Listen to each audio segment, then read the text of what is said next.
Color of the garden hose has no major role in quality, but opacity does help.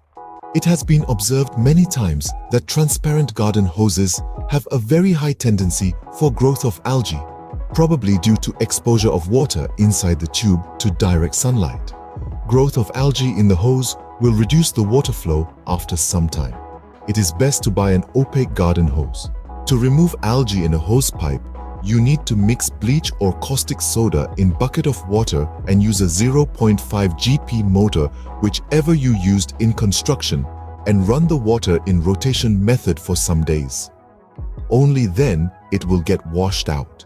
PVC water pipes and their benefits in your garden. PVC, or polyvinyl chloride, is the most extensively utilized thermoplastic polymer all over the world. PVC water pipes have apparent environmental benefits over conventional materials. Some are even growing their own produce, often using plastic containers and piping systems that contain PVC. Is that safe? Yes, PVC is a food-safe material for gardens and aquaponics. After 5 weeks, considerable growth was evident on the inside of both PEX and PVC, while the copper pipe had no growth on the exterior or interior surfaces. Copper piping is a superior material for water-submerged applications where algae growth can be a problem. Algae needs sunlight. It uses chlorophyll to create energy needed for growth. Mold needs air. The spores float around in the air and land on a food source like bread, fruit, or wood.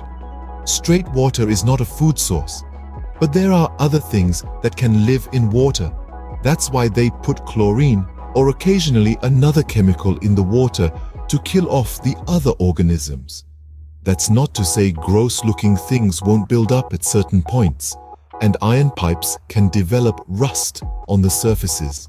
When they flush the fire hydrants, it mixes things up, sends changes in pressure through the pipes, and the rust gets loose and comes into your house. But even though it might look bad, it doesn't have anything dangerous in it. Unless you live in a city that uses lead in its pipes, even just for solder, and then tries to flush the pipes without taking well-known and proper precautions like Flint, Michigan. But that was lead, not an organism that was dangerous.